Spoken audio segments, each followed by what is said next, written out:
अस्सलामुअलैकुम वरहमतुल्लाहि वबरकातुहू। इस वीडियो में नियंत्रित यादृच्छिक अध्ययन या नियंत्रित यादृच्छिक परीक्षण, जिसे रैंडमाइज्ड क्लिनिकल ट्रायल्स या आरसीटी भी कहा जाता है, के बारे में जानेंगे। जब हम साक्ष्य आधारित चिकित्सा के त्रिकोण को देखते हैं तो पाते हैं कि इस पिरामिड के सबसे नीचे वर्णनात्मक अध्ययन होते हैं, जैसे कि केस रिपोर्ट या क्रॉस सेक्शनल स्टडी। इसके बाद विश्लेषणात्मक अध्ययन आते हैं, जैसे कि कोहोर्ट स्टडी या केस कंट्रोल स्टडी, और फिर नियंत्रित या व्यवस्थित यादृच्छिक अध्ययन आते हैं। और इसी विषय पर हमारा ये वीडियो है।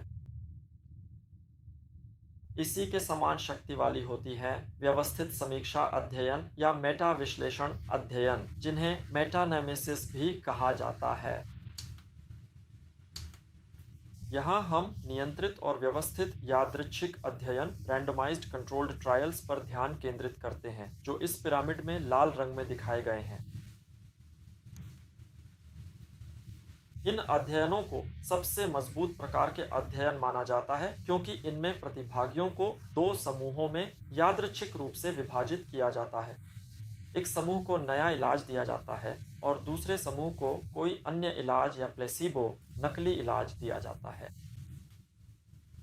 इन्हें सबसे मजबूत अध्ययन माना जाता है क्योंकि इनमें अन्य प्रकार के अध्ययनों की तुलना में पक्षपात के कारक बहुत कम होते हैं।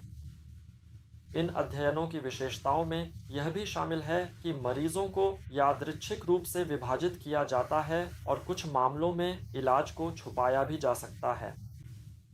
साथ ही इनमें प्रयुक्त सांख्यिकीय विश्लेषण या सांख्यिकीय तरीकों को आसान माना जाता है।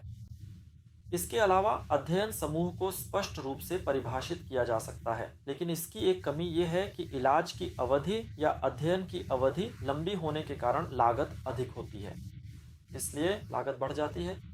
साथ ही इस प्रकार के शोध में भाग लेने वाले अधिकांश प्रतिभागी स्वयंसेवक होते हैं, जिसे वॉलंटियर बायस कहा जाता है।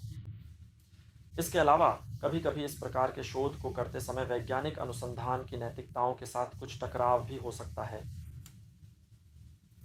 इस प्रकार के अध्ययन को करने के लिए सबसे पहले शोध प्रश्न और शोध के लिए विशेष प्रोटोकॉल लिखा जाता है।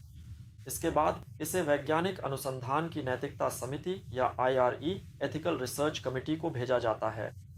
इसके बाद इस शोध में प्रतिभागियों को एकत्रित किया जाता है और उनसे इसमें भाग लेने की सहमति ली जाती है।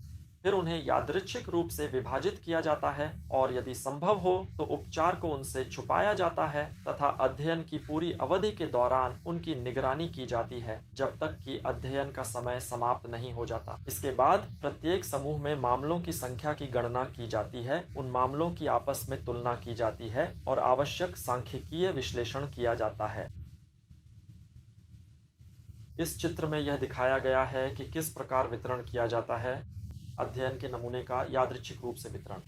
यहाँ जनसंख्या या सैंपल होता है, जिसे यादृच्छिक रूप से वितरित किया जाता है, या जैसा कि यहाँ प्रतीक द्वारा दर्शाया गया है, आर नए उपचार और पुराने उपचार के बीच, और फिर अध्ययन की अवधि के दौरान उसकी निगरानी की जाती है।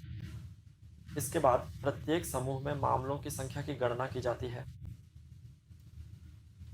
इस प्रकार के अध्ययन की शुरुआत में प्रश्न निर्धारित करना आवश्यक है। अनुसंधान प्रश्न या रिसर्च क्वेश्चन। यहाँ अनुसंधान प्रश्न को व्यायकों के माध्यम से निर्धारित किया जाता है, जहाँ प्रतीक का अर्थ है, पी का अर्थ है जनसंख्या या अध्ययन का नमूना, आई का अर्थ है हस्तक्षेप या नया उपचार जिसे उपयोग किया जाएगा, सी का अर्थ है नियंत्रण या पारंपरिक उपचार जिससे नए उपचार की तुलना की जाएगी, और ओ का अर्थ है आउटकम, यानी इस अध्ययन में अपेक्षित परिणाम। तो यदि हम इस उदाहरण में मान लें कि हम जानना चाहते हैं अगर विटामिन डी वास्तव में बुजुर्गों में मसूड़ों की गंभीर बीमारियों के खतरे को काफ़ी हद तक कम करता है, तो यहाँ पी यानी अध्ययन का मुख्य नमूना निश्चित रूप से बुजुर्ग लोग ही होंगे।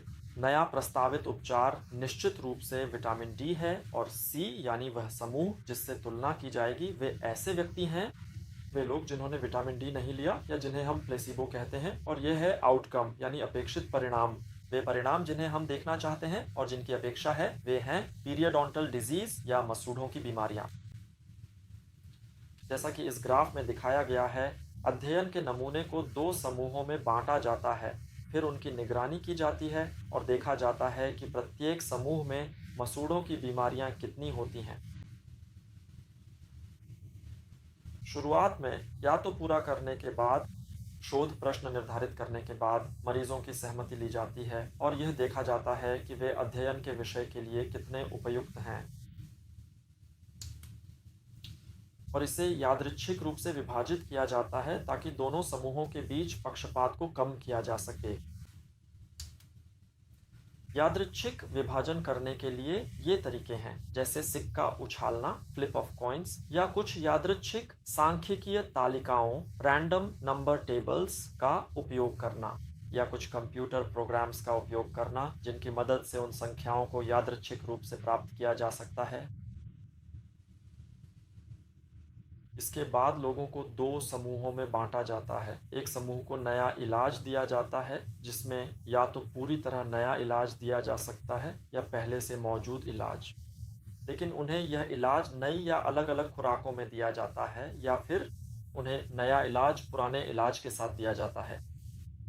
दूसरे समूह को या तो प्लेसिबो, नकली दवा, या पारंपरिक इलाज दिया जाता है, और कई मामलों में मरीजों को कम से कम पारंपरिक इलाज देना चाहिए। उदाहरण के लिए, अगर हम कैंसर के मरीजों पर अध्ययन करना चाहें तो हम नए इलाज वाले समूह को इलाज देकर दूसरे समूह को बिना इलाज के नहीं छोड़ सकते। दूसरे समूह को अध्ययन की अवधि के दौरान पारंपरिक या प्रचलित इलाज देना जरूरी है। ऐसा नहीं किया जा सकता कि इन मरीजों को बिना किसी इलाज के छोड़ दिया जाए और उन्हें प्लेसिबो दिया जाए। प्लेसिबो दोनों समूहों के बीच पक्षपात, या जिसे बायस कहा जाता है, को कम करने में मदद करता है। इसके अलावा इलाज को छुपाने की भी एक विशेषता होती है, जिसमें इलाज को या तो शोध में भाग लेने वालों से छुपाया जाता है, जिसे सिंगल ब्लाइंड कहा जाता है, ब्लाइंड, या इलाज को शोध में भाग लेने वालों और शोधकर्ताओं दोनों से छुपाया जाता है, जिसे डबल ब्लाइंड कहा जाता है।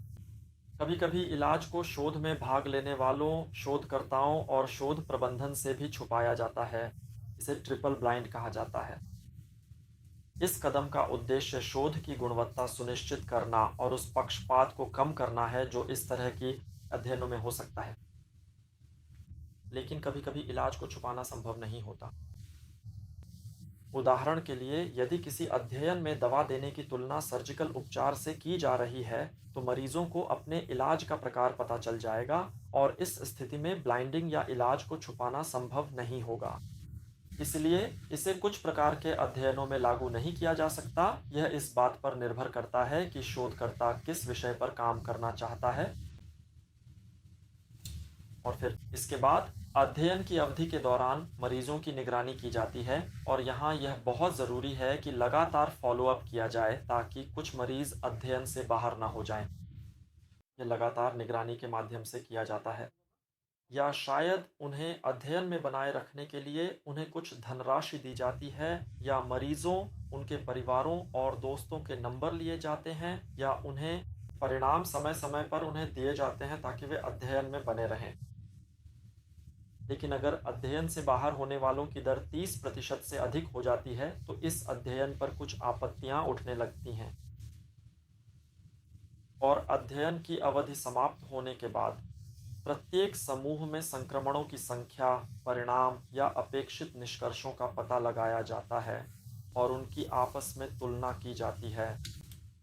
यहाँ नए संक्रमणों की दर और सापेक्ष जोखिम गुणांक की गणना की जाती है, और इस पर पहले चर्चा की जा चुकी है। इस पर पहले के वीडियो में चर्चा की जा चुकी है। धन्यवाद।